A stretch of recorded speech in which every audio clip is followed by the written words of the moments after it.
ابو هريره رضي الله عنه حديث رسول صلى الله عليه وسلم لرجل حديث تقول وذكيري اذا كان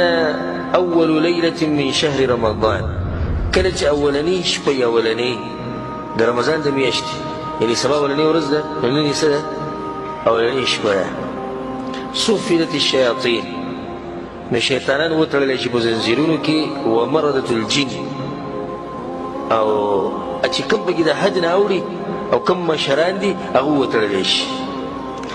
وغلقت ابواب النار او دي جهنم دروازي بندي كريشي فلم يفتح منها باب نبي يو دروازم دا غين كولاوي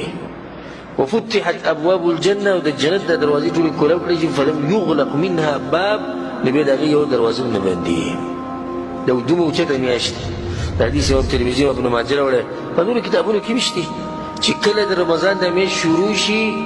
نو څه کارو شي شیطانان وتړل شي په دې کې د فائدې لپاره د خبرو کوزي او کسر اشکال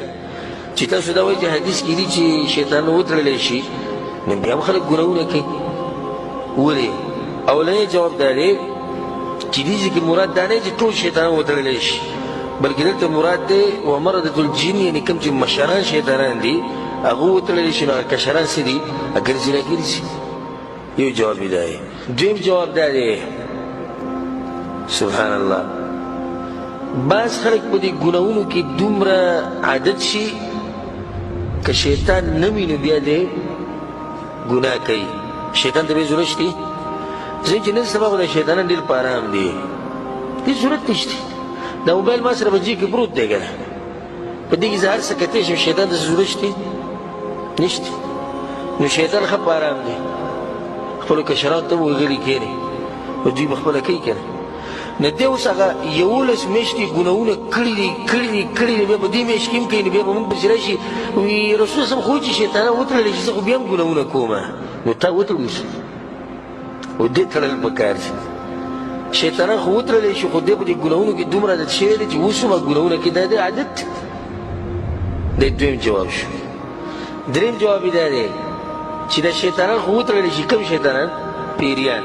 او دا کم شیطانان پاتې دي انسانان نو دوی سره به څه کوي اوس ته ناستې په روژه کې او وایي چې هر مازدیګر کې به قرآن ووایم په جومات کې به ناست وي نو هغه یو دلته راغی وایي راشئ چکر به ووځو بازار پورې به وځو روژه به هم لنډه کړو مازدیګر به لنډ شي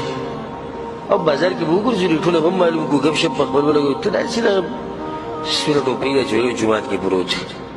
اوس د دې شیطان سره څه وکړو دا شیطان دی که نه من الجنة والناس شیطانان په انسانانو کې هم دي په پیریانو کې هم دي او دې شیطان خو نه یې تړلی شوی که نه دی خو ازاد ګرځي نه دې ته خراب کړي مخکې حدیث کې اوس د الفاظ راځي دا د فایدې لپاره یاد ساتئ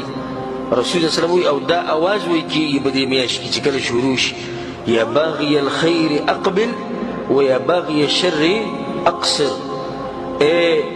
د خیر غوښتونکیه راځه کوه خیر باندې عمل کوه خیر ډېر که دا اوازونه به کېږي او د شر اراده لرونکیه که د شر اراده دي نو چې شر ونه کړي خپل لاسونه ونیسه خپل ځان کنټرول کړي که دا به دې میاشت کې دا اوازونه کېږي راځي د نیکۍ طرف ته راځي د نیکۍ طرف ته ځان ساتئ د څه نه